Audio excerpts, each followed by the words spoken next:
রব্বুল আলামিন পবিত্র কুরআনুল কারীমের মধ্যে বলতেছেন, ওয়ামা তাদরি নাফসুম বিআই আরদিন তামুত।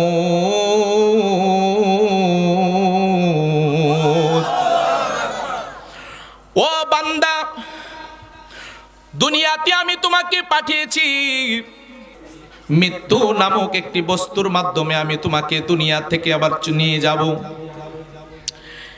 একটা জিনিস মনে রাখবে, তোমার মা, তোমার বাবা, তোমার দাদা দাদি, নানা নানি, যারা পূর্বপুরুষ অনেক ব্যক্তি ছিল, এই সমাজের মধ্যে অনেক মানুষ ছিল যারা চাষটুলে বসে বসে অনেক চা খাইতো, অনেক সময় গল্প গুজব করে কাটাইতো, বন্ধু বান্ধব ছিল। এ যুবক, তোমার যুবক ভাই অনেক বন্ধু ছিল যারা আগে তোমার সাথে চলাফেরা করত। এখন দেখা যায় অনেক যুবক তোমার বন্ধু অনেকেই কবর জগতে চলে গেছে, এমন আছে না নাই? কারণ আমার আল্লাহ বলেছেন, মানুষ আমি সৃষ্টি করেছি, আবার মানুষকে আমি একটি মৃত্যু নামক বস্তু দিয়ে আমি তাদেরকে কবরে নিয়ে যাব। এই কারণে আমার রাসূল বলেছেন, আদ-দুনিয়া মাজরাতুল আখিরা, দুনিয়াটা হচ্ছে আখিরাতের কৃষিক্ষেত। আর ঈমানদারের জন্য বলা হয়েছে, আদ-দুনিয়া সিজনুল মুমিনিন, দুনিয়াটা হচ্ছে ঈমানদারের জন্য একটা জেলখানা। কথা বলেন ঠিক কি না? যারা ঈমানদার তাদের কাছে দুনিয়াটা গজব মনে হবে, জেলখানা মনে হবে। তারা আল্লাহ রাসূলকে এমন ভাবে মহব্বত করবে, মহব্বত করতে করতে করতে করতে ভালোবাসতে বাসতে তারা আল্লাহর সাথে মিশে যাবে, আল্লাহকে কলবে ধারণ করে নিবে। তারা মৃত্যু নামক বস্তুটার জন্য তারা অপেক্ষা করবে, কখন মালাকুল মাউত আজরাইল আসবে, আর ওই রহমতপূর্ণ মৃত্যুটা গ্রহণ করে তারা আল্লাহর সান্নিধ্যে চলে যাওয়ার জন্য। জোরে বলেন ঠিক না বেঠিক? আর যারা বেঈমান হবে, তাদের কাছে যখন মালাকুল মাউত আজরাইল আসবে, তারা শুধু ছটফট করতে থাকবে, বলবে আমি এই দুনিয়া থেকে যাইতে চাই না, কারণ এই দুনিয়াতে আমার আরো অনেক কাজ বাকি আছে। কথা বলেন ঠিক কি না? কিন্তু মালাকুল মাউত আজরাইল যখন চলে আসবে, তখন একটা সেকেন্ড আপনাকে কোনো সুযোগ দেওয়া হবে না, কারণ দুনিয়াতে এসেছি মৃত্যু আমাদের একবার, জীবন কিন্তু বারবার। কথা বলেন ঠিক কি না? বলবেন হুজুর মৃত্যু একবার জীবন বারবার কেমনে? আল্লাহ বলেন, ওয়ামা তাদরি নাফসুম বিআই আরদিন তামুত, তোমরা কোন সময় কোন জায়গায় মারা যাবে তোমরা জানো না, তবে একদিন মৃত্যুবরণ করতে হবে। কুল্লু নাফসিন যায়িকাতুল মাউত। জোরে কর আল্লাহু আকবার। সকল প্রাণীকে মৃত্যুর স্বাদ গ্রহণ করতে হবে, মৃত্যুবরণ করতে হবে। এই মৃত্যু থেকে কেউ পলায়ন করতে পারবে না। এই কারণে বন্ধু, মৃত্যুবরণ করতে হবে। এই মৃত্যুটা এমন একটা বস্তু, যাকে একবার মৃত্যু দংশন করেছে সে কোনোদিন দুনিয়াতে বাঁচতে পারে নাই। কথা বলেন ঠিক কি না? আজকে দেখা যায় অনেক মানুষ আছে, তারা বলে থাকে মরণ এমন একটি ব্যাধি, এমন একটি মৃত্যু, এই মৃত্যুটাকে তারা সাধারণ মনে করে নিয়েছে। মানুষ শুধু দুনিয়াবি লোভ লালসা, দুনিয়ার ব্যস্ততায় পাগল হয়ে গেছে। মানুষ মৃত্যু নামক বস্তুটাকে ভুলে যাচ্ছে, কারণ যে মৃত্যু বরণ করে সে বুঝে মৃত্যুর যন্ত্রণা কত কঠিন। কথা বলেন ঠিক কি না? আমার রাসূল বলেন, এমন জীবন তুমি করবা গঠন, মরণে হাসিবে তুমি, কাঁদিবে ভুবন। ও বন্ধুরে আমার, বন্ধুরে আমার, রসুলকে ভালোবেসে মৃত্যুবরণ করতে হবে। কারণ রসুলকে যদি জানের চাইতে বেশি ভালোবেসে মৃত্যুবরণ করতে পারেন, ওই মৃত্যুটা আপনার জন্য একটা সুন্দর নিয়ামত হয়ে যাবে। কথা বলেন ঠিক কি না? আজকে আপনারা বলেন, এই আসানপুর গ্রামের মধ্যে কবরস্থান আছে না নাই? আরো জোরে বলেন আছে না নাই? এই কবরবাসী যারা হয়ে গেছে, ওই কবর থেকে তারা আর কোনোদিন ফিরে আসতে পারবেনি। দুনিয়াতে যা কিছু করার করতে হবে, দুনিয়া থেকে চলে যাওয়ার পরে আবার এসে যে আপনি আমল করবেন কোনো সুযোগ নাই। হাসরের ময়দানে কিছু কিছু ব্যক্তিকে আমার আল্লাহ বলবে তুমি আমাকে সেজদা দাও, ওই ব্যক্তিরা সেজদা দিতে পারবে না। তারা হাসরের ময়দানে যেও আমার আল্লাহর সাথে মিথ্যা কথা বলবে। জোরে বলেন নাউজুবিল্লাহ। আল্লাহ বলবো তুমি নামাজ পড়ছো নি? বলবো তুমি রোজা রাখছো নি? কবে হ্যাঁ আমি রোজা রেখেছি, আমি নামাজ পড়েছি। কই ঠিক আছে, যদি নামাজ পড়ে থাকো আমাকে সেজদা দাও। যখন সেজদা দেওয়ার জন্য যাবে তাদের কোমর বাঁকা হবে না, সেজদা দিতে পারবে না। ওই জায়গার মধ্যে তারা ধরা খেয়ে যাবে। কথা বলেন ঠিক কি না? যতই বলেন যারা কবর যাত্রী হয়ে গেছে, যারা কবরের যাত্রী হয়ে গেছে, ওই কবরের যাত্রী ওই লাইনটা আমাদেরকেও ধরতে হবে। এই কারণে মসজিদের মধ্যে মানুষ মারা গেলে মানুষ বলে ইন্না লিল্লাহি ওয়া ইন্না ইলাইহি রাজিউন। আমরা যেই পথে চলে যাচ্ছি নিশ্চয়ই তোমাদেরকে ওই পথে যাইতে হবে, এই রাস্তা তোমাদেরকে ধরতে হবে। শুধু আমাদেরকে নয়, আমাদের পূর্বপুরুষ যারা ছিল অনেকে কবর দেশে চলে গেছে। কথা বলেন ঠিক কি না? যদি আপনি ইমানদার হতে পারেন আপনার মৃত্যুটা এত সুন্দর হবে। যদি আপনি নামাজি হতে পারেন, রোজাদার হতে পারেন, সামনে যেহেতু রমজানুল মুবারক মাস আসতেছে তাই আমি একটু রমজানে একটু টাচ দিয়ে যাচ্ছি, কষ্ট হবে বাজান। যেহেতু এই মাসটা চলতেছে পবিত্র শাবান মাস, আমার রসুল বলেন ওয়া শাবান শাহরি, এই শাবান মাসটা হইল আমি রসুলের মাস। জোরে বলেন সুবহানাল্লাহ। ওয়া রমাদান শাহরু উম্মতি, আর রমজানুল মুবারক মাসটা হইল উম্মতের মাস। বলবেন হুজুর রসুল কেন শাবান মাসটাকে নিজের মাস বললেন? শাবান মাসে আম্মাজান আয়েশা সিদ্দিকা রাদিয়াল্লাহু তাআলা আনহা বলেন শাবান মাসে আমার রসুল এত পরিমাণে নফল রোজা রাখতেন যেন মনে হইতো রমজান মাস আরম্ভ হয়ে গেছে। তার মানে আমার রসুল নিজের জন্য রোজা রাখতেন না, উম্মতকে শিক্ষা দেওয়ার জন্য। উম্মত সামনে 30টা দিন রোজা রাখতে হবে, এখন থেকে তুমি প্র্যাকটিস করো। যদি তুমি রমজানে 30টা রোজা হঠাৎ করে রাখতে যাও, ফরজ রোজা যদি ছুটে যায়, যদি রোজা ভেঙে ফেলো তাহলে কিন্তু তোমাকে জবাব দিতে হবে। কিন্তু নফল রোজা যদি ভেঙে ফেলো তাহলে তোমাকে জবাব দিতে হবে না। কথা বলেন ঠিক কি না? এই কারণে শাবান মাসে বেশি বেশি করে আমার রসুল রোজা রেখে রেখে উম্মতকে শিক্ষা দিয়েছে, উম্মত তোমরাও রোজা রাখো শাবান মাসে, বেশি বেশি নফল রোজা রাখো। অনেক মহিলারা আছে তারা শাবান মাসে শবে বরাতের রজনীতে নফল রোজা রাখার জন্য চেষ্টা করে। কথা বলেন ঠিক কি না? আমি বলবো কেউ যদি 3টি রোজা রাখতে চান তাহলে আপনি 3টি রোজা রাখবেন। আগামী বৃহস্পতি এবং শুক্র শনি, আগামী বৃহস্পতি এবং শুক্র শনি এই 3টা দিন নফল রোজা রাখবেন। ও আমার বন্ধুরি, আমার রসুল ডাক দিয়ে বলতেছেন ওয়া রমাদান শাহরু উম্মতি, রমজানুল মুবারক মাসটাকে কেন উম্মতের মাস বলা হয়েছে? আমার রসুল বলেন রমজানুল মুবারক মাসে আমার উম্মত আল্লাহর জন্য রোজা রাখবো। আমার আল্লাহ রব্বুল আলামিন কাল হাসরের ময়দানে আস-সাওমুলি ওয়া আনা আজিজি বিহি, বান্দা আমার জন্য রোজা রাখবো। হাসরের ময়দানে আমি আল্লাহ বান্দাকে নিজ কুদরতি হাত মুবারকে ওই রমজানকারী রোজার পুরস্কার দান করব। জোরে বলেন সুবহানাল্লাহ। রমজানে রোজা রাখা দরকার আছে না নাই? আর জোরে বলেন আছে না নাই? ও বন্ধুরি, মৃত্যু কিন্তু চলে আসতে পারে যে কোনো সময়। মৃত্যুর জন্য আমাদের সব সময় নেক আমল করতে হবে। কথা বলেন ঠিক কি না? সব সময় ভালো কাজ করতে হবে, সব সময় ভালো কাজ করতে হবে, আল্লাহর হুকুম মানতে হবে, রোজা রাখতে হবে, জিকির করতে হবে, 5 ওয়াক্ত নামাজগুলো আদায় করতে হবে। কারণ নামাজ ছাড়া কোনো বান্দা পার হইতে পারবে না। কথা বলেন ঠিক কি না? এ আমার আসানপুরের বাবা জিরারি,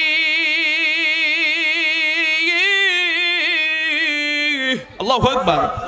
ও বন্ধুরি, একটা জিনিস মনে রাখবেন, কবরে যাওয়ার পরে কোনো আমল করার সুযোগ নাই। ঠিক না বে ঠিক? থাকতেই আমল করতে হবে। আজকে অনেক মুরব্বী বাবাজিরা এখানে চলে এসেছে যারা 5 ওয়াক্ত নামাজ পড়ে আসে না নাই। ও বন্ধু, একটা জিনিস মনে রাখবেন, সকাল বেলার হাওয়াটা এত ঠান্ডা কেন? সুবহানাল্লাহ। সকাল বেলার হাওয়াটা এত ঠান্ডা কেন? আমার রাসূল বলে সকাল বেলা মুনাফিকরা ঘুমায়া থাকে, মুনাফিকদের শ্বাস বাহির হয় না, তারা ঘুমায়া থাকে, নামাজ পড়ে না। এই কারণে ইমানদাররা তারা নামাজ পড়ে। ইমানদারের শ্বাসটা যে বাহির হয়, বাহির হওয়ার কারণে আমার আল্লাহ একটা রহমতের ঠান্ডা হাওয়া দুনিয়ার মধ্যে চালু করে দেয়। দেখবেন সকালবেলা যেই ঠান্ডাটা পাওয়া যায়, যেই শান্তিটা পাওয়া যায়, এই শান্তিটা সারাদিন পাওয়া যায় না, ঠিক না বেঠিক? একজন ইমানদার বান্দা যখন ফজরের নামাজটা পড়ে যখন সে বাহির হয় বন্ধু, যখন ফজরের নামাজটা পড়ে বাহির হয়, দেখবেন তার চেহারাটার মধ্যে একটা নূর চমকায়।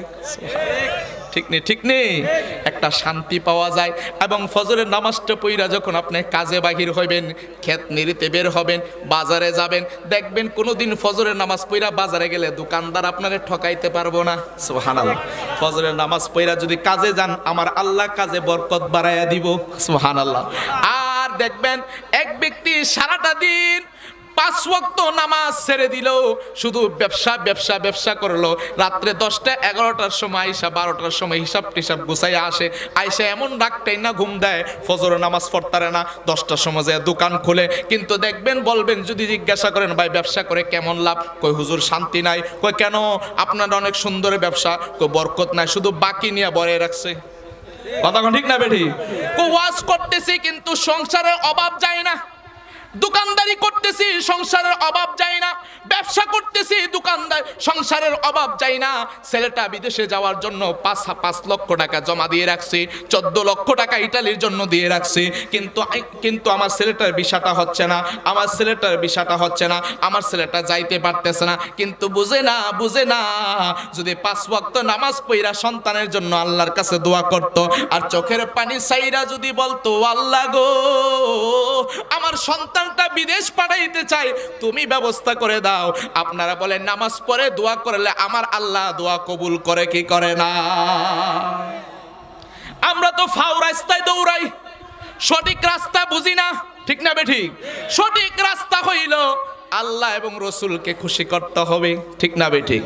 আল্লাহ এবং রসুলকে খুশি না করলে আপনি দুনিয়াতে আখিরাতে কোথাও আপনি লাভবান হইতে পারবেন না। কথা বলেন ঠিক কি না?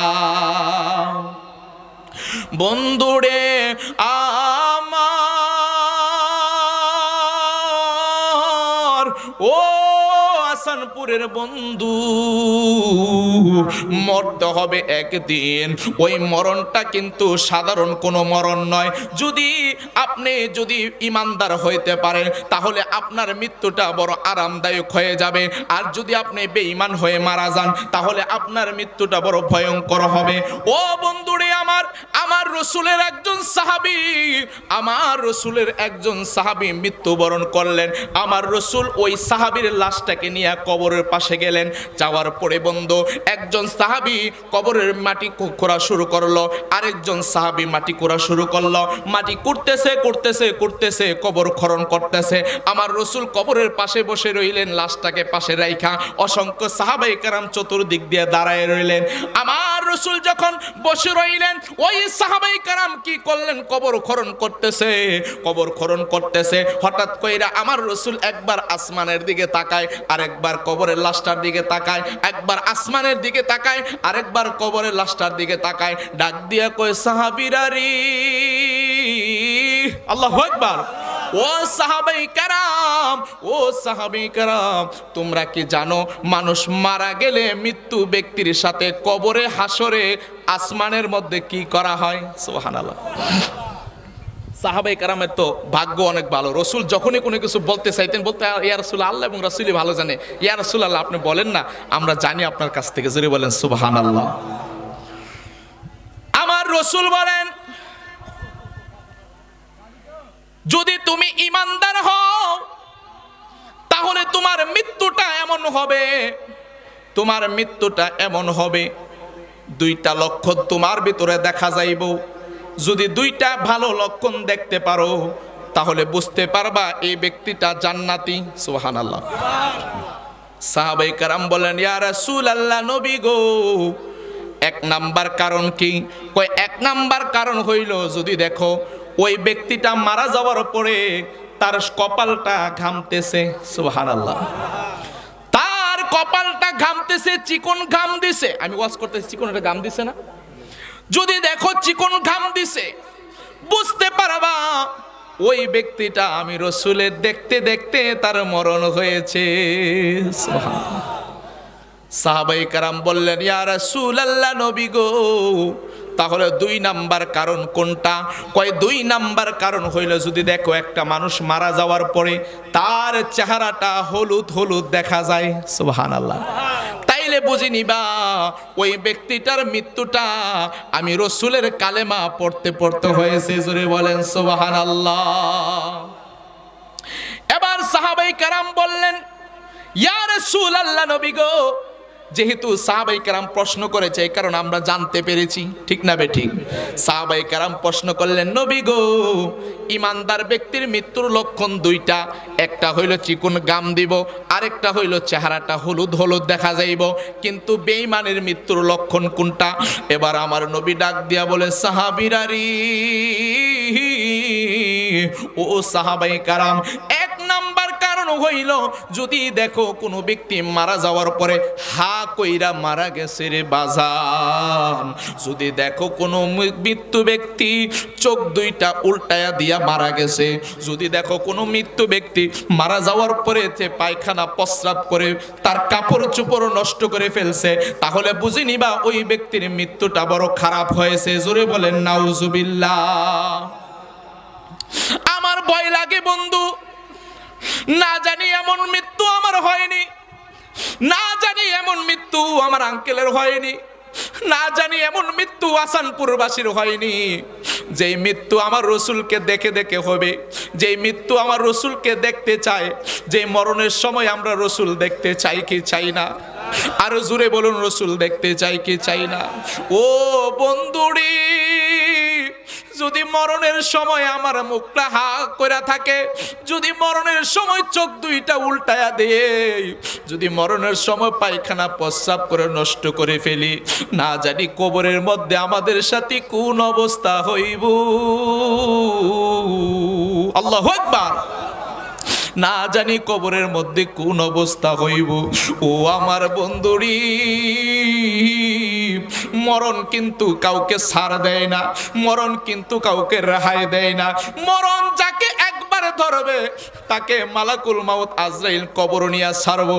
ওম বন্ধুরে, কিছু কিছু ভিডিও আমরা মোবাইলের মধ্যে দেখি, দেখা যায় পেট্রোল পাম্পের মধ্যে একটা যুবক দাঁড়ায় রয়েছে, হঠাৎ করে যুবকটা এই দিকে এইভাবে তাকাচ্ছে, দুনিয়ার কোনো মানুষ দেখে না, এইভাবে ঘাটটা উল্টায়া দিয়া এইভাবে মাথাটা ঘুরাইয়া একটা দৃষ্টি দিয়ে তাকায়া রইছে, শরীরের পশমগুলো দাঁড়ায়া যায়। বন্ধু, বুঝা গেল দুনিয়ার মানুষ মালাকুল মাউত আজরাইল দেখে না, যিনি দেখে সে আর দুনিয়াতে থাকতে পারে না। দেখলাম ওই পেট্রোল পাম্পের মধ্যে একটা ভিডিওর মধ্যে দেখলাম এইভাবে এইভাবে তাকাইতে তাকাইতে রে বন্ধু, ঘাটটা ঘুরাইতে ঘুরাইতে এইভাবে একদিকে তাকায় রইছে। বন্ধু বান্ধব যারা আছে, কই দিকে তাকাস কেন? সেইভাবে তাকায় রইছে, তার আর কাহারও কোনো খবর নাই। হঠাৎ কইরা জমিনের মধ্যে পইরা পাগুলো ছটফট কইরা এইভাবে রগগুলো টানা দিয়া দিয়া হঠাৎ করে দুনিয়ার মধ্যে থেকে সে বিদায় হয়ে গেল, সে লাশ হয়ে মাটির মধ্যে পড়ে গেল। বুঝার বাকি নাই, বুঝার বাকি নাই, সে কিন্তু মালাকুল মাউত আজরাইল দেখছে। আজরাইল, আজরাইল, ঠিক না বেঠি? বন্ধুরে আমার, আজরাইল ফেরেশতা কিন্তু সাধারণ কোনো ফেরেশতা নয়। যে আজরাইল ফেরেশতাকে যে একবার দেখবে রে বন্ধু, 7 সমুদ্র 13 নদীর পানি তার জিহ্বার মধ্যে যদি ডাইলা দেওয়া হয়, ওই ব্যক্তির তৃষ্ণা মিটবে না। আমার রসুল বলে, যদি ইমানদার হইয়া নামাজি বান্দা হইয়া মরতে পারো, মালাকুল মাউত আজরাইলের সাথে জান্নাত থেকে হাউজে কাউসারের পানি আনবো, আইনা ওই পানি পান করাইয়া তোমাকে ইমানের সাথে স্বাগতম জানাইয়া জান্নাতে লইয়া যাইব। কথা বলেন ঠিক কি না? কিন্তু বন্ধু, যদি আপনি হারামের সাথে সম্পর্ক রাখেন, এর ক্ষেতের লাল কাইটটা যদি ক্ষেত বড় করেন কবরের মধ্যে শান্তি পাইবেননি? কথা কনা পাবেন? আজকে তো সুযোগ পাইলে গোসলুঙ্গিটা এমন ভাবে দেয় দিয়ে একেবারে ফিসেদা, বুঝুনি তো? আগের যুগের গোসলুঙ্গি তো আপনারা দেখছেন না, যারা দেখছেন তারা কইতে পারবেন, বুঝছেন নি? তলাতে আসমান দেখা যায়, কথা কন ঠিক না বেটে? দিয়া সে এই ক্ষেতের লাইল এমন ভাবে কুবাইতে মানুষ আডনের জায়গা আর থাকে না, বেড়া 2 কাইল বাড়াই লেছে, কথা কন ঠিক না বেঠি? 2 কাইল বাড়াই এসে দেখবেন যে 2-4 মন দান বাড়াই লেছে, কথা কন ঠিক না বেঠি? এমন মানুষ আছে না নাই? আবার কিছু আছে সুদের সাথে সম্পর্ক, টেয়া লাগায়, আসেনি? কবরও যদি শান্তি পাইতে চান সুদের সাথে সম্পর্ক রাখা যাবে। আজকে কিছু কিছু মসজিদের সভাপতিও আছে সুদখোর, নাও আছে না? কত কান্নাকার আসেনি? আসনপুরের মসজিদের সভাপতিরা খুব ভালো, নাই? এটা দরবারও নাই, আচ্ছা অন্য হানো আছে না? তবে একটা জিনিস মনে রাখবেন, সতর্ক করে দিয়া যায়, আমি আব্দুল্লাহ রাজা ফাতি আর এই এলাকাতে আসি আর না আসি আর তো আনতেনই না, কতক্ষণ ঠিক না বেটি? আল্লাহ কবুল করে সবাই, আমিন। আমি এটা বলি না বাজান, কিন্তু যারা আনবেন নবীর প্রেমিক আইনেন, কতক্ষণ ঠিক না বেটি? নবীর দুশ্মন আইনেন না। যারা আমার নবীর জিরে বিশ্ব নবী কইব, যারা আমার নবী জিরে আমরার মতো নৈদ্য, আমরা বড় ভাইয়ের মতো তার বড় দুস্থ বলে লাগে, যেরকম নাউজুবিল্লাহ। যারা আম্মাজান খাদিজাতুল কুবরার আনিটেক কইব, নবীজিরে নিরক্ষর কইব, নবীজি পড়তে জানতেন না, আলিফ বা তাসা পড়তে জানতো না, তার 14 গোষ্ঠী তার বাপে জানতো, কতক্ষণ ঠিক না বেটি? এডিরে আইনেন, এডিরে আইন না উতলে টিয়া দিবেন মোড়া করে, আর আপনারা লাস্টে যাওয়ানোর সরে ইমানদার লয়ে বাজে বোকা, কতক্ষণ ঠিক না বেটি? আর কেবল নবী তো আমরার মতো নই। কেউ একটা কথা বলি মাঝখান দিয়া, কষ্ট নিবেন। আমার রসুলের দরবারে একদিন জিব্রাইল আলাইহিস সালাতু আসলেন। কে আসলেন? জিব্রাইল। আয়েশা বলে, ইয়া রাসূলুল্লাহ, আমি আপনার জন্য জান্নাত থেকে একটা পেয়ালা দিয়ে শরবত আনছি। কি আনছি? শরবত। ইয়া রাসূলুল্লাহ, আপনি শরবতটা পান করুন। শরবতটা পান করলেন, করার পর আমার রসুল মুস্কি হাসতেছেন। জিবরাইল বলে, ইয়া রাসূলুল্লাহ, আপনি যে শরবত খাইছেন, জিগাইলেন না কি এর শরবত? আমি জানি। তারপরেও তুমি কও। জিবরাইল বলতেছে, ইয়া রাসূলুল্লাহ, আপনাকে যেই শরবত পান করানো হয়েছে, এই শরবতের মধ্যে জান্নাতের 40 জন যুবকের শক্তি পান করানো হয়েছে। সুবহানাল্লাহ। না, আপনার আস্তে সুবহানাল্লাহ ওয়াজ চলতো না, আরো আস্তে কোন সুবহানাল্লাহ, জোরে কোন। কয়জন যুবকের শক্তি? কত কোন কয়জন? আমরা যুবকরা দেখেন জ্বর উঠলো শেষ, ঠান্ডা লাগলো তো তার বিচারে পাওয়া যায় না, দুস্থ ফোন দিলে খেলা যেতে না, ঠান্ডায় বেটা অবস্থা টাইট, ঘুমাইতেছে না সারা রাত, কতক্ষণ ঠিক না বেঠি? জ্বর অবস্থা টাইট, ঘুমাইতাম পারছি না, খুব অবস্থা খুব খারাপ, দোয়া করিস আজ খেলা যেতে পারতাম না, কতক্ষণ ঠিক না বেঠি? মুরব্বীরাও আসলে জ্বর এমন একটা রোগ, শরীরে রক্তটা ফানি করে আলায়, শরীরে কোনো শক্তি রাখে না, কথা বলেন ঠিক না বেঠি? আমার রসুলকে 40 জন যুবকের শরবত পান করানো, শক্তি পান করানো হয়েছে। এবার বুঝেন, জান্নাতের 40 জন যুবকের শক্তি কেমন একটু জানেন? এই দুনিয়ার 100 জন যুবকের যে শক্তি, জান্নাতের একজন যুবকের সেই শক্তি না। আপনারা সুবহানাল্লাহ না বলে ওয়াজ চলতো না বাজার। দুনিয়ার 100 জন যুবকের শৈলে যে শক্তি, জান্নাতের একজন যুবকের শৈল সেই শক্তি। তাই জান্নাতের 40 জন যুবকের শক্তি আমার রসুলকে পান করানো হয়েছে। আর হ্যাঁ রসুল বলে তার মতো, তার কোয়েন দিয়ে একটা মাড়ির হোজা মাথাত লইতো, যে বক্তাটি কয় রসুল তো আমরার মতো নয়, মাড়ির মানুষ, এই মানুষ আইনা সেরে একটা 1 মুন্না বস্তা মাথাত দিয়ে কোয়েন বাজারতে আইনা আমরা বাইতে দিয়া যান, হাফ পেন হয়ে যাবো গা, কতক্ষণ ঠিক না বেঠি? তবে আমি তা ফারি না, কথা ঠিক না বেটি? মিথ্যা ফারি না। আমার রসুল বলতেছেন যে আমাকে 40 জন জান্নাতের যুবকের শরবত পান করানো হয়েছে। হযরত নবীজির দাসী উম্মে আইমান কয়, আমি নবীজির প্রস্রাব মুবারক পান করে জান্নাতের টিকিট পেয়ে লেছি। সুবহানাল্লাহ। আর তার প্রস্রাবের থেকে ফাড়ার প্রস্রাবের গন্ধ কয়, কতক্ষণ ঠিক না বেটি? তার শৈলের থেকে ফাড়ার গন্ধ কয়, কতক্ষণ ঠিক না বেটি? গরমের বেলা তার কাছে তো বউ নিয়ে জানা, কতক্ষণ ঠিক না বেটি? তে কই রসুল বলে তার মতো, জোরে বলে নাউজুবিল্লাহ। যারা আমার রসুলকে নিজের মতো সম্পৃক্ত করে, যারা আমার রসুলের ইজ্জতকে ছোট করবে, খোদা কি কসম, তারা হাসরের ময়দানে আমার রসুলের সুপারিশ পাবে না, কথা বলেন ঠিক না বেঠি? কারণ আমার রসুল হইল হায়াতুন নবী, আমার রসুল হইল জিন্দা নবী, আমার রসুল হইল রহমাতুল লিল আলামিন নবী। আমার আল্লাহ বলে আমি হইলাম আলহামদুলিল্লাহি রাব্বিল আলামিন, সমস্ত আলমের সৃষ্টিকর্তা, সমস্ত জগতের সৃষ্টিকর্তা, মালিক। আর ওয়ামা আরসালনাকা ইল্লা রাহমাতাল লিল আলামিন, সূরা আম্বিয়ার 107 নম্বর আয়াত। দলিল সারা কথা বলি না বাজান, 107 নম্বর আয়াত, ওয়ামা আরসালনাকা ইল্লা রাহমাতাল লিল আলামিন, আপনি রাসূলকে আমি জগৎ সমূহের রহমত বানাইয়া প্রেরণ করছি। ইয়া রাসূলুল্লাহ, আপনি হইলেন রহমত, আপনি হইলেন রহমত। আমার রাসূলকে সাইয়্যিদুল মুরসালিন বলতে হবে, আমার রাসূলকে রহমাতুল লিল আলামিন বলতে হবে। আমার রাসূলকে বিশ্ব নবী বললে আমার রাসূলের ইজ্জত ছোট হয়ে যায়। কথা বলেন ঠিক না বেঠিক? আল্লাহ বলেন ওয়ারাফা'না লাকা যিকরাক, আমি আমার রাসূলের সম্মান বাড়িয়েছি। আমরা বাড়াইলে আর কুদ্দুরা বাড়ামু বাজান, কথা কোন ঠিক না বেঠিক? আমরা তো রাসূলের ইজ্জত সর্বোচ্চ দেওয়ার চেষ্টা করি, তবে আমরা আল্লাহর জায়গায় আল্লাহ মনে করি, রাসূলের জায়গায় রাসূলকে মনে করি, মা বাবার জায়গায় মা বাবাকে মনে করি, পীর মুর্শিদকে পীর মুর্শিদের জায়গায় মনে করি। কথা বলেন ঠিক না বেঠিক? আমরা কোনো পীর মুর্শিদকে ওলি আল্লাহ মনে করি না, আর পীর মুর্শিদের কাছে কিছু চাই না, তারার উসিলা দিয়ে আল্লাহর কাছে চাই। কথা বলেন ঠিক না বেঠিক? কারণ আল্লাহই তো পবিত্র কোরআনুল কারীমের মধ্যে বলেছেন, ইয়া আইয়ুহাল্লাযীনা আমানুত্তাকুল্লাহা ওয়া কুনু মাআস সাদিকিন, হে ঈমানদারগণ ইত্তাকুল্লাহ, আল্লাহকে ভয় করো, ওয়া কুনু মাআস সাদিকিন, সত্যবাদীর সঙ্গী হয়ে যাও। সত্যবাদী তারা যারা আল্লাহর ওলি, খাঁটি বান্দা। কথা বলেন ঠিক না বেঠিক? তাই আল্লাহর ওলিদের সঙ্গী হওয়া দরকার আছে না নাই? আরো জোরে বলেন আছে না নাই? খবরদার, আনেন আর না আনেন, কিন্তু নবীর প্রেমিক আইনেন। যারা আমার রসুলের শানে বিরোধিতা করবে এটির আইনেন না। কথা বলেন ঠিক না বেঠিক? যে কথা বলতেছিলাম, কবরে যাইতে হইলে সুদ খাওয়ান লাগবে বেশি বেশি। কথা বলেন ঠিক না বেঠিক? কবরে শান্তি পাইতে হইলে বেশি বেশি সুদ খাওয়ান লাগবো। মা কথা কনা, সুদ খাওয়ান লাগতো না? মিছা কথা। বেশি বেশি মা বাবার অবাধ্য কি করতে হইব? মা বাবার কথা শুনতে হবে, খেদমত করতে হবে, মা বাবার সাথে আদব রাখতে হবে, ভালোবাসা রাখতে হবে। জোরে বলেন সুবহানাল্লাহ। গভীর মনোযোগ। আমার রাসূল বলতেছেন, যদি তুমি বেঈমান ব্যক্তি হও তাহলে তোমার মৃত্যুটা বড় ভয়ঙ্কর হবে। বন্ধুরে আমার, তুমি যখন বেঈমান হইবা তখন তোমার মৃত্যুটা তোমার অনেক ভয়ঙ্কর হবে, চেহারাটা দেখতে বড় ভয় লাগবে।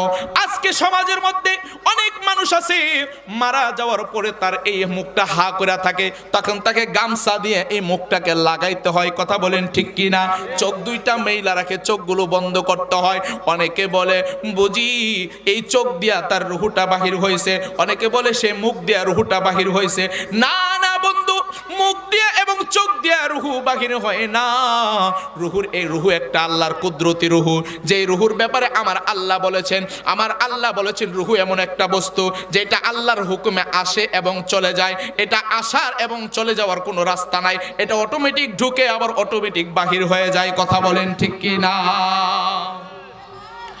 সাহাবায়ে কেরাম কবর খনন করতেছে, মনে আসেনি? সাহাবায়ে কেরাম কবর খনন করতেছে, আর আমার রাসূল বলতেছেন এই ঘটনাগুলো বলতেছে। এবার বলতেছেন কবরের ব্যক্তি যখন সে মারা যায়, মারা যাওয়ার পরে তাকে দাফন কাফন করানো হয়। দাফন কাফন করানোর পরে যখন তাকে কবরের মধ্যে দেওয়া হয় রে বন্ধু, এবার আমার রাসূল ডাক দিয়া কয়, সাহাবীরা রে, কবরে যাওয়ার পরে আবার কি বলে? আমি বলছিলাম মরণ একবার, জীবন বারবার। একবার দুনিয়াতে আসছি, একবার জীবন পাইছি, মৃত্যু কিন্তু একবার রুহু কবজ হয়ে গেছে। আবার কবরের মধ্যে গেলে এই বডিটার মধ্যে আবার রুহুটাকে দিয়া ওই কবরের মধ্যে সওয়াল জবাব করানো হবে। এই কারণে মরণ একবার, জীবন বারবার। জোরে কন্না আল্লাহু আকবার। এবার ডাক দিয়ে বলতেছে,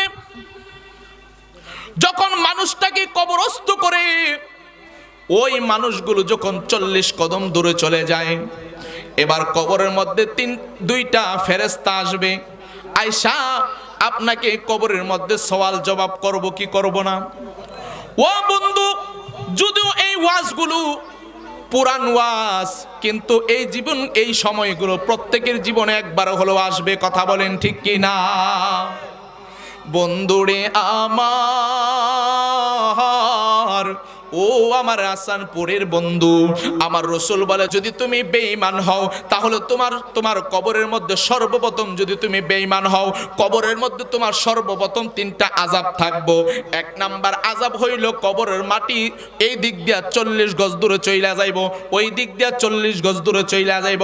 2 দিক থেকে কবরের মাটি আইসা এমন ভাবে চাপা মারবো, চাপা মাইরা আমার রাসূল এই ওয়াজটা করতে যায় বলছে এইভাবে হাতগুলো একটার ভিতর আরেকটা হাত ঢুকায়া দিছে রে বন্ধু, দিয়া আমার রাসূল বলতেছে এইভাবে হাতগুলো যেইভাবে ঢুকা যায় এই ডান পাশের সাতনার হাড্ডিগুলো বাম পাশের সাতনার ভিতরে এইভাবে ঢুকা যাইব, আর একটা চাপা মাইরা গুড়া গুড়া কইরা ফেলবো বন্ধু। জোরে কন্যা আল্লাহু আকবার। 2 নাম্বার আযাব হইল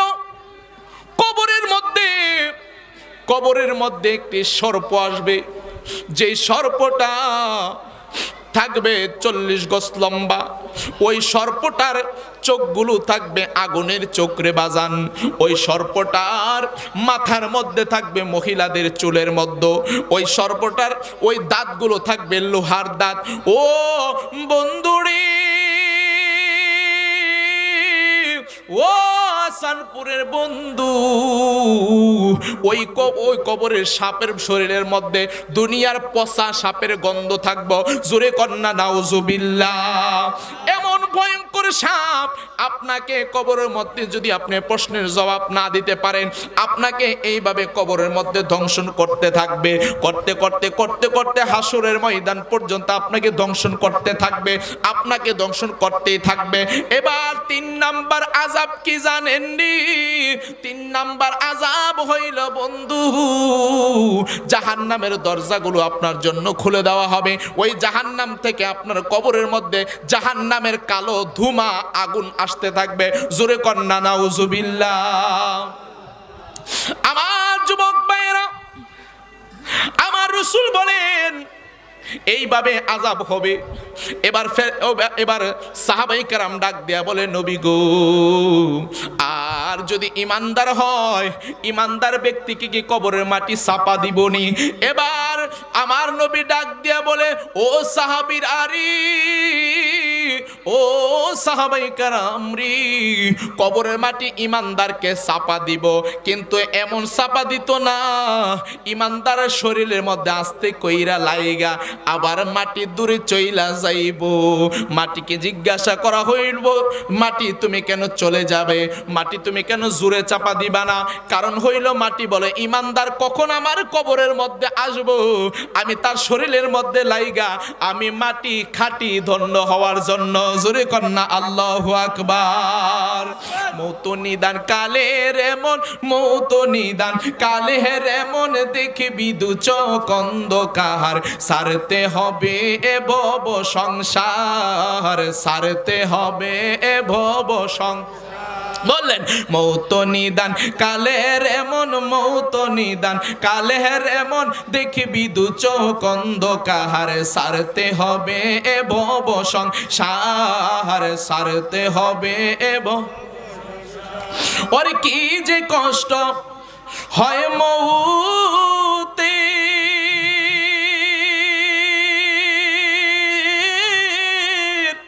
ওরে মুর্দা সারা কেউ না বুঝে গো। কথা কোন ঠিক না বেঠি?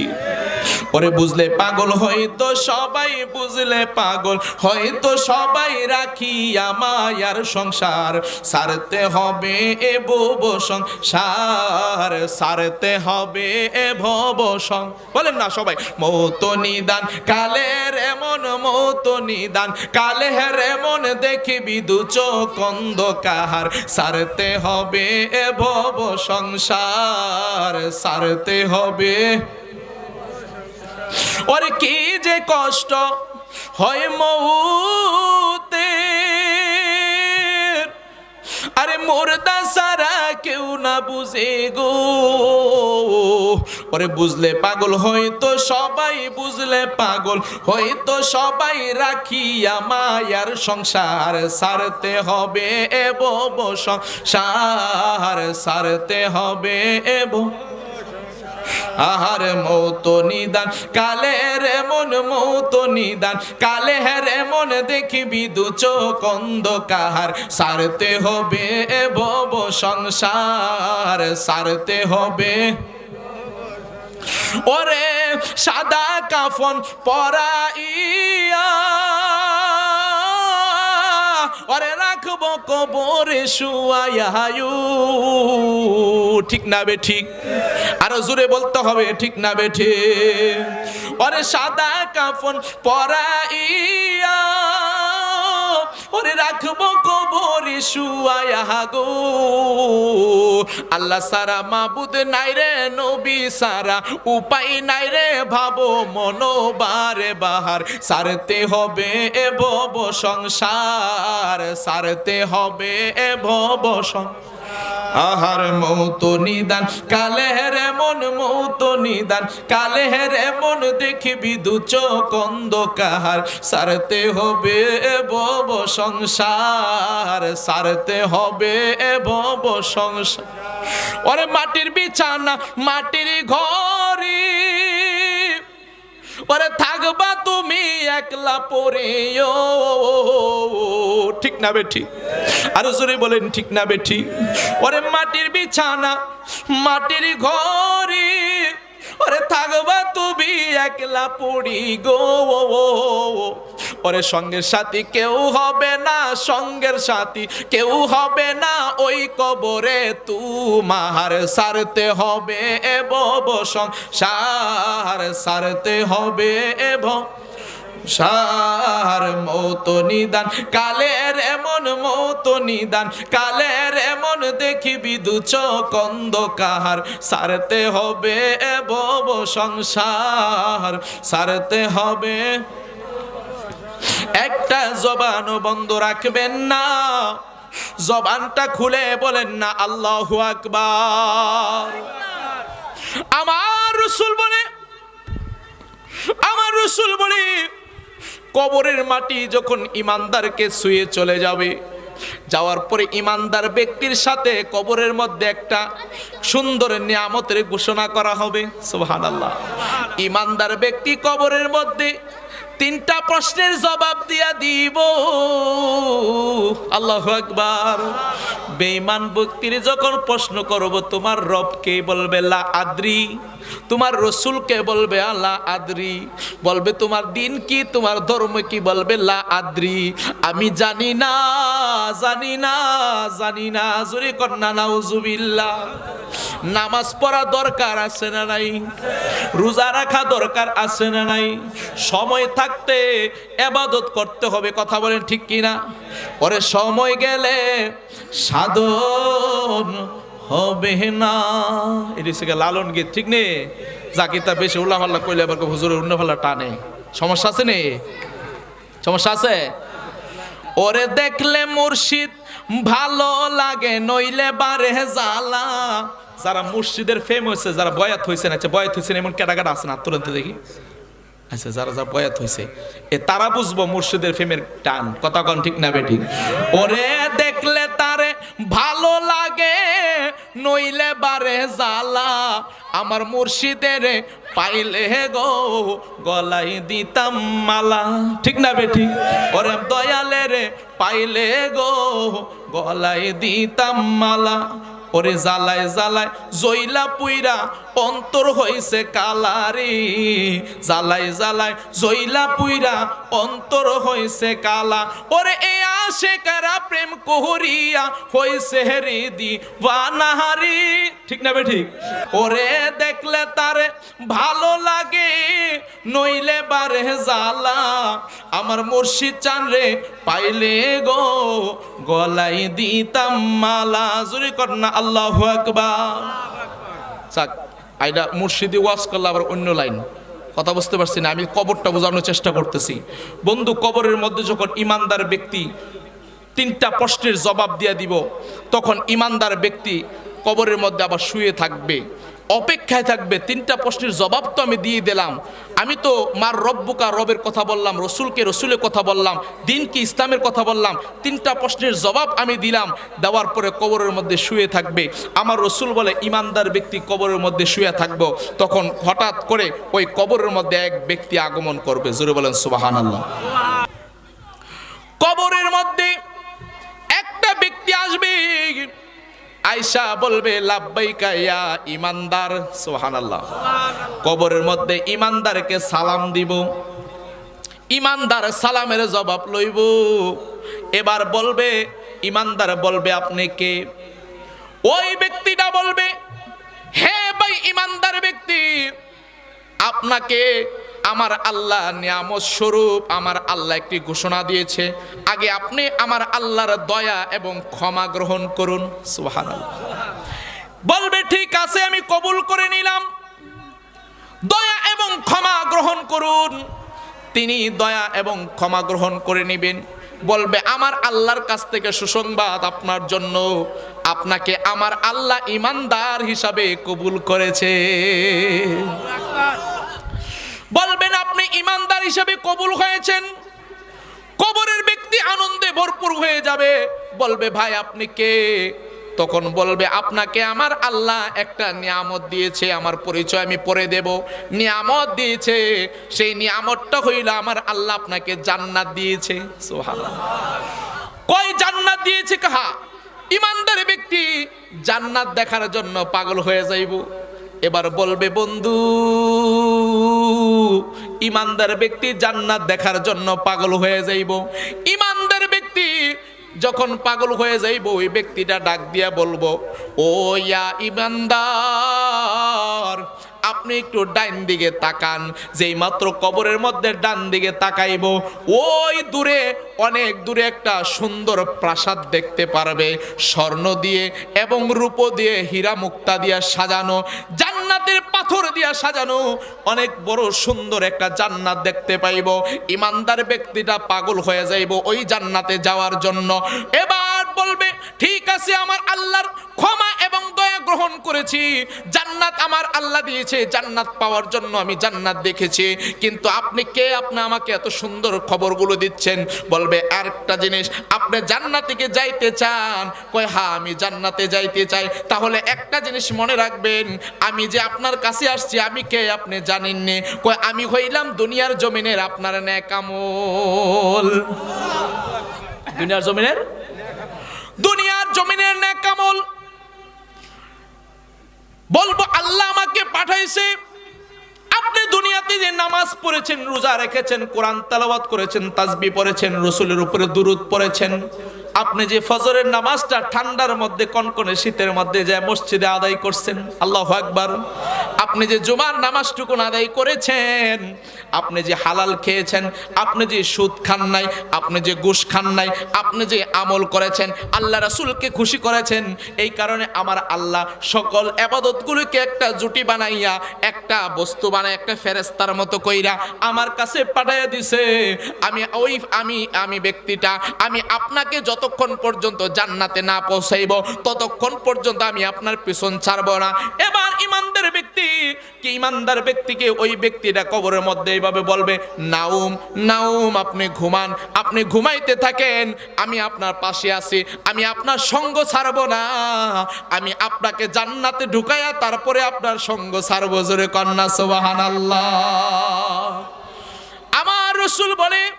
আমার রাসূল বলতেছেন, যখন ইমানদার ব্যক্তির পরিচয় জানতে পারবে এই ব্যক্তিটা নেক আমল, ইমানদার ব্যক্তিটা ঘুমায়া যাইব। আমার রাসূল বলেন, তারপর আমার রাসূল বলতেছেন, যখন সর্বপ্রথম ওই ইমানদার ব্যক্তির রূহটাকে আসমানে নেওয়া হয়, ইমানদার ব্যক্তির রূহটাকে যখন আসমানে নেওয়া হয়, ইমানদার ব্যক্তির রুহটাকে প্রথম আসমানে ফেরেশতারা ইমানদার ব্যক্তিটাকে সালাম দেয়, সুবহানাল্লাহ। দ্বিতীয় আসমানে সালাম দেয়, তৃতীয় আসমানে সালাম দেয়। আসমানের ফেরেশতাগুলো ওই রুহ বহনকারী ফেরেশতা আজরাইলকে ডাক দিয়া বলে, ও ভাই আজরাইল, যে রুহটা তুমি নিয়ে আসছো, এই রুহটা থেকে এত গ্রান কেন বাহির হচ্ছে? আমি প্রথমে একটা হাদিস পড়েছি, মাংসালিমাল মুসলিমুনা মিন লিসানিহি ওয়া ইয়াদি, যার হাত দ্বারা এবং জবান দ্বারা অপর মুসলমান কষ্ট পায় না, সেই হচ্ছে প্রকৃত ইমানদার। কথা বলেন ঠিক না বেঠিক? আমার রাসূল বলে, যখন প্রথম আসমানে তার রুহটাকে নেওয়া হবে, আসমানের ফেরেশতারা এই ওই রুহ থেকে সুন্দর গ্রান বাহির হবে। ওই গ্রান দেখে তারা ওই ফেরেশতারা ওই রুহটাকে তারা সালাম দিব। এবার রুহ বহনকারী ফেরেশতাকে বলবে, এই রুহ থেকে এত সুন্দর গ্রান কেন বাহির হচ্ছে? কই, আমরা দুনিয়া থেকে আসার সময় যখন রুহ নিয়ে আসতেছিলাম, দুনিয়ার মধ্যে শুনতেছিলাম মানুষের দোকানের মধ্যে, বাজারের মধ্যে, রাস্তার মধ্যে, বাড়ির মধ্যে বলা বলি করতেছিল, এই লোকটা বড়ই ভালো ব্যক্তি ছিল, এই ব্যক্তিটা ইমানদার ব্যক্তি ছিল, এই ব্যক্তিটা নামাজি ব্যক্তি ছিল, এই ব্যক্তিটা মানুষকে কষ্ট দেয় নাই, এই কারণে হয়তোবা তার রুহ থেকে এত সুন্দর গ্রান বাহির হচ্ছে। জোরে কন্যা আল্লাহু আকবার। যে ইমানদার ব্যক্তি কোনোদিন মায়ের মনে কষ্ট দেয় নাই, আল্লাহু আকবার। আজকে কিছু কিছু যুবক আছে যারা মাকে বুড়া বেডি বইলা গালি দেয়, আছে না নাই? এমন কিছু যুবক আছে বাবারে বুড়া বেড়া বইলা গালি দেয়। বাবা যদি তারে বলে, পুত্রে এই দুধরা বাজারে নিয়ে বিক্রি করে আয়, সে কই আমি পারতাম না, কারণ এই মোবাইল নামক গজবে তারা ধ্বংস করে ফেলছে। রাস্তার মধ্যে চিপা চাপার মধ্যে দাঁড়াইয়া বৈশা তারা এইভাবে মোবাইলটারে কাজ করে ফ্রি ফায়ার গেমস খেলে। এই কথা বলেন ঠিক কি না? ঘন্টার পরে ঘন্টা সময় তারা নষ্ট করে, ঠিক না বেঠিক? ঘন্টার পরে ঘন্টা সময় তারা মোবাইলে গেমস খেলে সময় নষ্ট করে দেয়। বাবা যদি বলে, পুত্রে কোদাল রলে একটু জমিনও যা, কয় আমি পারতাম না, তুমি যাও, ঠিক না বেঠিক? ও যুবক, একটা জিনিস মনে রাখবা, তোমার বাবা তোমাকে লালন পালন করতে যায়, মাথার ঘাম পায়ের মধ্যে ফালায়া তোমাকে লালন পালন করছে। কথা বলেন ঠিক কি না? মানুষের জমির মধ্যে বদলা খাচ্ছে, মানুষের জমিনের মধ্যে মানুষের বাড়িতে যায় যায় কাজ করে করে তোমার জন্য টাকা পয়সা, তুমি যেন ঈদের দিন নতুন কাপড় পরতে পারো, ওই নতুন কাপড়ের ব্যবস্থা করছে। যে বাবাটা তোমাকে, যে মাটা তোমাকে ছোট্টবেলা যখন তুমি এতটুকু ছিলা, তোমার মাথাটা যখন এতটুকু ছিল, হাত পা গুলো যখন ছোট ছোট ছিল, তোমার মা তোমাকে সরিষার তেল মাইজা মাইজা তোমার সুন্দর করে তোমাকে শক্ত করছে, তোমাকে দুধ পান করায় মা তোমাকে বড় করছে। আজকে তুমি মারে বুড়ো বেটি বুইরা গালি দাও। আমি বলতে চাই, যে যুবক মা বাবারে গালি দেয়, ওই যুবক কোনোদিন আমার রাসূল পাকের সুপারিশ পাবে না, পাবে না, ঠিক না বেঠিক? ওরে বাবাকে তোমরা কাবা জানিও, মদিনা জানিও, মাকে যদি গো তারা বেঁচে থাকে, ঠিক না বেঠিক? বাবাকে তোমরা কাবা জানিও, মদিনা জানিও, মাকে যদি গো তারা বেঁচে থাকে। ওই আমি করি নাই, করিতে পারি নাই, ওই আমি করি নাই, করিতে পারি নাই, ওরে পিতা মাতার খেদমত করিও, নবীজির উম্মত করিও, নবীজির উম্মত। আজকে আমার সাথে হাতটা তুইলা বলো তো, কার কার বাবা নাই? তো হাত তোলেন। আমি গুনাহগারের বাবা নাই, আমি আব্দুল্লাহ রাজা ফাতিহি হুজুরের বাবা নাই। হাত নামান কার কার মা নাই, হাত তোলেন। ও বন্ধুরি বন্ধুরি বন্ধুরি, আজকে অনেকটা দিন হয়ে গেল, ওই মা বাবার মায়া আমাকে চেহারাটা দেখা যায় না। কথা বলেন ঠিক কি না? অনেক দিন হয়ে গেল রে, মায়ের সুন্দর চেহারাটা দেখা যায় না। দুনিয়াতে কত মহিলার দিকে, মা চাচিদের বয়সের মহিলার দিকে নজর যায়, অনেকে মা মা বইলা শান্তি পায়, কেউ মা থাকতে মার কদর বুঝে না। আর যারা মা হারাইছে তারা মায়ের কদর বুঝে। আমি আসার সময়, বাড়ি থেকে আসার সময় আমার মায়ের কদমে দইরা সালাম করে আসছি। আল্লাহু আকবার বলেন। আমার আম্মা বলছে, বাজান তুমি একদিন এমন ভাইরাল হইবা, একদিন এমন ওয়াজ ওয়াজ করবা। ও বন্ধু, আমি আজকে ওয়াজের বয়স আমার 5 বছর বয়স, কিন্তু প্রথম আমি ওয়াজ করতে পারতাম না, আমার বড় ভয় লাগতো। আজকে আমি নির্ভয়ে ওয়াজ করতেছি। আপনাদের শত লোকের সামনে আমি যেইভাবে ওয়াজ করি, 1000 লোকের সামনে আমি সেইভাবে ওয়াজ করি। আজকে দিয়ে আমার বুকটা কাঁপে না, কেন জানেননি? এই বুকটার মধ্যে মা হাত বুলাইয়া দোয়া পইরা দিছে। এই মায়ের কদমের মধ্যে দইরা মাকে সুমা দিছি, মার কদমে দইরা মাকে সুমা দিছি। আমার বউটা দাঁড়ায় থাকে, আমি এইভাবে মায়ের কদমে দইরা আমি যখন চুমা খাই, মায়ের কদমটা পায়ের মধ্যে নৌকার মধ্যে আঙ্গুলটা লাগাইয়া আমার আম্মা এইভাবে কপালটার মধ্যে পোষা দিয়া দেয়। আমার যেমন মনে হয় আমি যদি আমার শরীরের রক্ত যদি আমার মারে দিয়ে দেই, আল্লাহু আকবার বলে, আমি যদি শরীরের রক্ত যদি আমার মারে দিয়া আমি যদি চিকিৎসা করে ফেলি, আমি যদি সব টাকা পয়সা বাড়ি ঘর বেচাও যদি দেই, আমার কোনো আফসোস লাগতো না, আফসোস লাগতো না। কিছুদিন আগে আমার মাটাকে আমি কুমিল্লা মেডিকেল কলেজ হসপিটালে ভর্তি করে 1 সপ্তাহ রেখে আমি চিকিৎসা করে আনছি।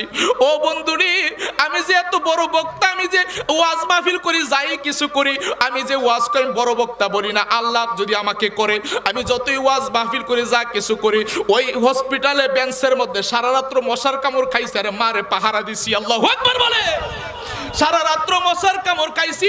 এই শীতের মধ্যে কোনো কাপড় নিছি না, হঠাৎ করে মাকে নিয়ে হসপিটালে চইলা গেছি, বেঞ্চের মধ্যে, স্টিলের বেঞ্চের মধ্যে ঘুমাইছি না। আবার মা আমাকে ডাক দিয়ে উঠে গেছি, দৌড়াইয়া গেছি, কাছে গেছি। আমার মায়ের একবার অপারেশন হয়েছিল, ওই অপারেশনের সময় আমি আমার মায়ের কাছে যাইয়া, ও বন্ধুরি,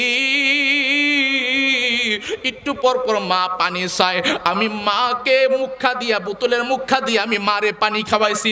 এমন অনেক রজনী গেছে আমি ঘুমাই নাই, মায়ের কাছে ছিলাম। আজকে অনেক সন্তান আছে, যদি মা যদি বলে পুত্রে একটা ব্যথার ট্যাবলেট বাজার থেকে আইনা দে, হ্যাঁ কয় আমি ফাটতাম না। এই রে কুলাঙ্গার সন্তান, আমি বলি তর্কে ফালার চাইতে একটা কুত্তা ফালাও বড় ভালো ছিল। কথা বলেন ঠিক কিনা? ওরে বাবাকে তোমরা কাবা জানিও, মদিনা জানিও, মাকে যদি গো তারা বেঁচে থাকে। আমার নবী বলে আমি করি নাই, করিতে পারি নাই, বলেন না সবাই, আমি করি নাই, করিতে পারি নাই। ওরে পিতা মাতার খেদমত করিও নবীজির উম্মত, করিও নবীজির উম্মত। ওরে বাবার মুখেতে, মায়ের মুখেতে যে তুলে দিবে গো খানা, তাতে খুশি রব্বানা। আর জোরে কন্যা আল্লাহু আকবার। ওরে বাবার মুখেতে, মায়ের মুখেতে যে তুলে দিবে গো খানা, তাতে খুশি রব্বানা। আমার নবী বলে আমি সেবি নাই, সেবিতে পারি নাই। আল্লাহু আকবার। ওই আমি সেবি নাই, সেবিতে আই সেবিও আমার উম্মত, সেবিও আমার উম্মত, সেবিও আমার উম্মত। জোরে কর না আল্লাহু আকবার। মাগো তোমার মতন লই না কেহ আমায় কুলে টানি, আঁচল দিয়ে মুছে না কে। আল্লাহু আকবার। ওরে আঁচল দিয়ে মুছে না কেউ আমার চোখের পানি। হায়রে মা জননী আমার, হায়রে মা জননী, যখন রাত নিঝুম নেই চোখে ঘুম, একলা শূন্য ঘরে, তখন মনে পড়ে মাগো তোমায় মনে পড়ে। কথা বলেন ঠিক কিনা? এই মায়ের ভালোবাসা দরকার আছে না নাই? সন্তান যুবকদের কি বলছে, যুবক তোমরাও মা বাবাকে এমন ভাবে ভালোবাসবে মা বাবাকে এমনভাবে ভালোবাসবে যেন মা বাবার অন্তরে উফ শব্দ না আসে, কথা বলে ঠিক না বে ঠিক, এবং মা বাবার ব্যবহারে নিজে যেন উফ শব্দ না করে, বিরক্তি না হও, কথা বলেন ঠিক না বে ঠিক। মার ওয়াজটাকে একটু সামনে যাবো বাজান, একটু যাবো সামনে বাজান। মনে রাখবেন আল্লাহ রাব্বুল আলামিন বলতেছেন ওয়া আবুদুল্লাহ ওয়া লা তুশরিকু বিহি শাইআ ওয়া বিল ওয়ালিদাইনি ইহসানা। আল্লাহ বলেন আমি আল্লাহর ইবাদত করতে হবে, ওয়ালা তুশরিকু বিহি, আমি আল্লাহর সাথে শিরক করা যাবে না, শরীক করা যাবে না। জোরে বলেন আল্লাহু আকবার। ওয়া বিল ওয়ালিদাইনি ইহসানা, আমি আল্লাহর ইবাদতের পাশাপাশি মায়ের সাথে ইহসান স্বরূপ আচরণ করতে হবে, ভালো ব্যবহার করতে হবে, কথা বলেন ঠিক না বে ঠিক। মায়ের সাথে খারাপ আচরণ করা যাবে না। আমার যুবক ভাইয়েরা, আল্লাহ রাব্বুল আলামিন পবিত্র কুরআনুল কারীমের মধ্যে বলতেছেন ওয়াকাদা রাব্বুকা আল্লা তা'বুদু ইল্লা ইয়্যাহু ওয়া বিল ওয়ালিদাইনি ইহসানা। ওয়াকাদা রাব্বুকা আল্লা তা'বুদু, আমি তোমাদেরকে সৃষ্টি করেছি, ওয়া মা খালাকতুল জিন্না ওয়াল ইনসা ইল্লা লিয়াবুদুন, ইবাদতের জন্য। আমি আল্লাহর ইবাদত করবা, ওয়াবিল ওয়ালিদাইনি ইহসানা, মা বাবার সাথে ইহসান স্বরূপ আচরণ করবা। মা বাবার সাথে তোমরা ধমক দিয়ে কথা বলবা না। মা বাবা যদি উভয় যদি তোমার কাছে বৃদ্ধ হয়ে যায়, তাদের তোমরা খেদমত করবা, তাদেরকে ভালোবাসবা, তাদের অবাধ্য হইবা না। তাহলে দেখবা আমার আল্লাহ তোমার প্রতি রাজি খুশি থাকবে, কথা বলেন ঠিক কি না। আমার রাসূল বলেন রিদুর রব্বি ফি রিদুল ওয়ালিদাইন, পিতামাতার সন্তুষ্ট আল্লাহর সন্তুষ্ট, ওয়াবিল পিতামাতার সন্তুষ্ট আল্লাহর সন্তুষ্ট, ওয়া সাখাতুর রাব্বি ফি সাখাতিল ওয়ালিদাইন, পিতামাতার অসন্তুষ্টি আল্লাহর অসন্তুষ্ট। জোরে কন্না নাউজুবিল্লাহ। মা এমন একটি সম্পদ, আজকে অনেক যুবক আছে তারা মা বাবাকে গ্রামের ছোট্ট ভাঙ্গা ঘরের মধ্যে রাইখা, সে ঢাকার মধ্যে বউ লইয়া বাচ্চা লইয়া ফ্ল্যাটের মধ্যে থাকে, আছে না নাই? জোরে কোন আছে না নাই? যদি তাকে জিজ্ঞাসা করা হয় তোমার মা দি বাড়ির মধ্যে বুড়া মানুষ রান্না করতে পারে না, তোমার বউটা থাকলে অনেক ভালো হইতো, কয় আমি তো আমার বউ লেগে গেছি না, আমি গেছি আমার ছেলে মেয়েদের ভালো কলেজে ভালো স্কুলে পড়ানোর জন্য। ঠিক নেই? ভালো স্কুলে পড়ানোর জন্য, আমি আমার সন্তানটাকে শিক্ষিত করার জন্য গেছি। আমি একটা জিনিস বলে দেই, যদি তোমার মা বাবাকে কষ্ট দিয়া তুমি বউ লইয়া ঢাকায় ফ্ল্যাটের মধ্যে থাকো, মা ভাঙ্গা টয়লেটটা ইউজ করে, আর তুমি ঢাকায় যাইয়া ফ্ল্যাটের মধ্যে টাইলস করাইল তুমি টয়লেট ইউজ করো, ও বন্ধুরি, যদি মা বাবা কষ্ট পায়, মনে রাখবা তুমি যেই ব্যবহারটা মায়ের সাথে বাবার সাথে করছো, ওই সন্তান বড় হইয়া শিক্ষিত হইয়াও তোমার সাথে সেই ব্যবহারটা শেষ বয়সে করবে, কথা বলেন ঠিক কিনা। তাই মা বাবাকে যদি আপনি সুখ দিতে চান, শান্তি দিতে চান, তাহলে মা বাবাকে নিজের সাথে নিয়ে যাবেন, মা বাবাকে কষ্ট দিবেন না। আর যদিও পরিস্থিতিতে শিকার হন, যদি দুইটা তিনটা ভাই থাকে, দুইটা ভাই যদি বাড়িতে থাকে, অথবা একটা ভাইকে বাড়িতে রাখার চেষ্টা করবেন, ওই ভাইটার কাছে আপনারা সবাই সহযোগিতা করবেন। আজকে এমন কিছু ভাই আছে, যুবক আছে, এমন কিছু ভাই আছে যারা 4টা 5টা ভাই থাকলে এই ঘরের মধ্যে মা 1 মাস খায়, ওই ঘরের মধ্যে মা 1 মাস খায়, ওই ঘরের মধ্যে মা 1 মাস খায়। যদি মা ওষুধের জন্য টাকা চায়, কয় আমার কাছে নাই, সুরুডার কাছে যাও, সুরুডার কাছে গেলে কয় আমার দোষ কামই নাই, কাম নাই, 5 দিন ধরে করতে দেবো, তুমি বড় ভাইয়ের কাছে যাও। এইভাবে তারা মাকে ঘুরাইতে থাকে, মাকে ওষুধ কিনা দেয় না, আর মা সমাজের মানুষের কাছে যায় বলে আমার ফুতেরা আমারে টাকা পয়সা দেয় না, আমাকে ওষুধ কিনে দেয় না, আমার অনেক কষ্ট হয়। আমি বলতে চাই, এমন 5টা সন্তান লালন পালন না কইরা কুত্তা ফালাবালা আসলো। হায় রে, কি করছো মায়ের জন্য? শরীরে রক্ত বেচ্ছনি, মায়ের জন্য একটা ফুটা রক্ত তো মায়ের জন্য বেইসা মারে 500 টাকা এনে দাও নাই। যদি বলো যে আমি আমার তো কামাই নাই কাজও নাই, আমি কিভাবে মারে দেবো? বন্ধুরে আমার, তোমার কাজকর্ম থাকবে, হবে, সব হবে, তোমার কিছু নাই, কিছু নাই, মায়ের কদমে ফইরা যাও। মা যদি দোয়া কইরা দেয়, এই দোয়ার উসিলায় আমার আল্লাহ তোমার সব দিতে পারে কি পারে না? মার মনে কষ্ট দিয়ে যদি হজ পালন করার জন্য তুমি যাও, তাহলে কিন্তু দেখা যাবে ওই হজ তোমার আল্লাহর দরবারে কবুল হবে না। ঠিক না বে ঠিক? বন্ধুরে আমার, আমি ছোট্ট করে একটা ঘটনা বলে ওয়াজটা টেনে আমি শেষ করে দেব। কারণ মায়ের ভালোবাসা, মায়ের খেদমত দরকার আছে না নাই? আজকে যুবকেরা দুনিয়ার কাজের মধ্যে, দুনিয়ার ব্যস্ততা, দুনিয়াবি এই মোবাইল নামক গজব পাওয়ার পর থেকে মা বাবার প্রতি মহাব্বত উঠে গেছে, বন্ধুর প্রতি মহাব্বত উঠে গেছে। তিনটা বন্ধু যদি একসাথে থাকে, একটা বন্ধুর কাছে যদি মোবাইল না থাকে, তারপরে এতিম লাগে তারে। কেউ ঠিক নেই? তে আয়া ঘরে চাপ দেয়, আমারে মোবাইল কিনা দাও, না দিলে ওই সুকেশ বেঙ্গেলামু, আলমারি বেঙ্গেলামু। এই যে একটা ফাগলামি করে, ওই যে মোবাইল নামক গজবটার কারণে। কথা বলেন ঠিক না বেঠি?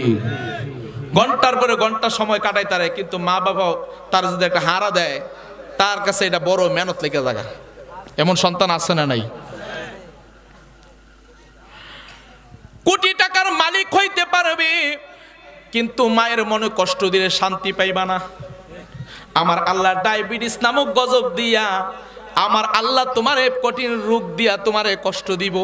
কথা কোন ঠিক না বে ঠিক? ও বন্ধুরে, আগে কিন্তু 30 বছর আগে, 50 বছর আগে, 20 বছর আগে কিন্তু ওই যে মা বাবার যে একটা জায়গা রাইখা আসে, ওই জায়গাটার নাম জানি কিতা? ওমা কনা করে কি আশ্রম? বৃদ্ধাশ্রমে যদি যান, দেখতে পারবেন কত অসহায় মা, বৃদ্ধা মা। মা যদি বুড়া হয়, বুড়ি হয়, বাবা যদি বুড়া হয়, দেখবেন এটা ছোট বাচ্চাদের মতো হয়ে যায়। খাবারটা খাইতে পারে না ঠিক মতে, ডাক্তারে নিষেধ করে এটা খাওয়া যাবে না, ওইটা খাওয়া যাবে না। আমি মনে করি ওই সময় যদি তুমি কাছে থেকে মা বাবাকে সাপোর্ট দাও, মা বাবা খেদমত করো, দেখবা তোমার মা বাবা যেই বয়সটা বাঁচার কথা তার চাইতে বেশিও বাঁচতে পারে হায়াত দিলে আল্লাহ। কথা বলে ঠিক না বে ঠিক? কারণ খেদমতের কারণে রোগী সুস্থ হয়ে যায় তাড়াতাড়ি। ঠিক না বে ঠিক? আর বৃদ্ধ বয়সে মা বাবার কাছে থাকার চেষ্টা করবেন, মা বাবার খেদমত করার চেষ্টা করবেন, মা বাবাকে ভালোবাসার চেষ্টা করবেন। দেখবেন যদি আপনি মা বাবার জন্য কোনো কিছু আনেন, ডাইরেক্ট এটা বউর হাতে না দিয়ে মার হাতে দিবেন। কার হাতে দিবেন? ও মা, কোনো কিছু যদি আনেন, মনে করে আমি মাঝে মাঝে বাড়িতে কিছু যদি আনি, মনে করেন রসমলাই বা মালটা, আপেল বা ফল ফুল কোনো কিছু যদি আনি, তাহলে আমি কি করি, ডাইরেক্ট আমার আম্মার হাতে দিই। কি মামা ঠিক নেই? আমি আমার আম্মার হাতে দিই, দিলে আমার আম্মা কি করে নিয়ে এটা আমার বউর কাছে দেয়। দিয়া কয় কি, বোমা তুমি এটি আমার নাইনাত করে লয়ে হেরার দাও, তুমিও খাও, হেরার দাও। আচ্ছা কন্ত, এই যে মাছ আতো লইল, লওয়ার কারণে মাঝে ফাইল, আম্মা এটা তোমার লেগে আনছে, যদিও বউর লেগে আনছেন বা ছেলে মেয়ের লেগে আনছেন, দিবেন মারা তো, দেখো আম্মা এটা আপনার লেগে আনছে, কারণ তো মাও খাইবো এখান থেকে, মার জন্য তো আনছি, আম্মা এটা আপনার লেগে আনছে, আপনি নাইনাত করে সবাই লেগে আনছি, নেন আপনি লোন। আম্মার হাতে যখন জিনিসটা দিবেন, আম্মা যখন লইব, ডাক্তার দিয়ে আম্মা ডাক দিব, আল্লাহ আমার হুতে আমার লেগে 1 কেজি আপেল আনছে, আমার হুতে 1 কেজি আমার লেগে কমলা আনছে, মালটা আনছে, আঙ্গুর ফুল আনছে। এই যে একটা মুচকে হাসি দিব, এই যে অন্তরের মধ্যে একটা আনন্দ আসছে, এই আনন্দের কারণে দেখবেন যে আল্লাহ আপনার কোন দিক দিয়ে আপনার সম্পদ খুলে দিছে, কোন দিক দিয়ে রিজিক খুলে দিছে, আপনি টেরও পাইতেন না। কথা বলেন ঠিক না বেঠিক? এই পয়েন্ট বুঝে না তো, পয়েন্ট বুঝে না। মার খেদমতটা নিঃস্বার্থ করবেন, যতটুকু সম্ভব করে যাবেন, দেখবেন আমার আল্লাহ সব দিক দিয়ে আপনার ব্যবস্থা করে দিব। শুরু বলেন না সুবহানাল্লাহ। আর এটার থেকে অবাধ্য হয়ে যাবেন গা, ওই বোর্ডালে আলাদা যায় থাকবেন, খাইবেন, ঘুরবেন, গারবেন, মার খবর হইতেন না, ওই দেখবেন বড়ই আপনার পুত্র আপনার লোক ইতেই করবো। ঠিক নেই? বড়ই আপনার পুত্র আপনার লোক ইতেই করবো। আর ঘরের বউদেরকেও আমি বলি, বৌমা আপনি তো বউ আসছেন, একদিন তো আপনার শাশুড়ি হইবেন, সাবধানে কইলেন চললেন। কথা কোন ঠিক না বেঠিক? হরিডারে নিজের মা করে নিয়েন। আর শাশুড়িরও আমি কই, আপনারা আবার এটা আরেক বেটির জি দিককে আবার এটার একেবারে পুত্র বউ মনে করে একেবারে বেটিরে ফসা ভাত খাওয়াইেন না। কথা কোন ঠিক না বেঠি? আপনি ওইটার আদর করে নিয়েন, দেখবেন যে সংসার শান্তি হয়ে যাবো গা, মারামারি থাকতো না। আর যদি আপনি ঢাকায় চাকরি করেন, এন্দা যদি বউ ফোন দেখো কি তোমার আম্মা খালি আমার বহে, আচ্ছা তোমার আম্মা খাইলে আমার বহে, আমি তোমার ভাত খাইতাম না, এর লেগে ও একটু কৌতুকের মাঝে দেখছিলাম আর কি, ভাত না খাইলে তুই তোর বিরিয়ানি খাইলিস। কথা বলছেন নি, তোমার গড় করতাম না, গড় না করলে বারান্দা করে লাইস।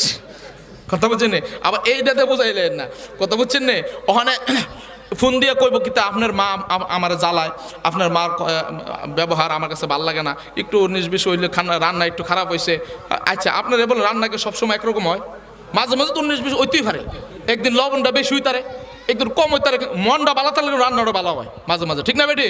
মানে আপনি যদি 24টা ঘুমের থেকে উঠার পর ওই রাইতে 12টা পর্যন্ত বেটার বক তুই তাহের, তো ফুরির মাথা এমনি দাউলাইতে, কথা কোন ঠিক না বেটি? তাহলে ওই দিকটা আপনি খেয়াল করতে হবে, তার সুবিধা অসুবিধাটাও কি করতে হবে আপনার খেয়াল করতে হবে।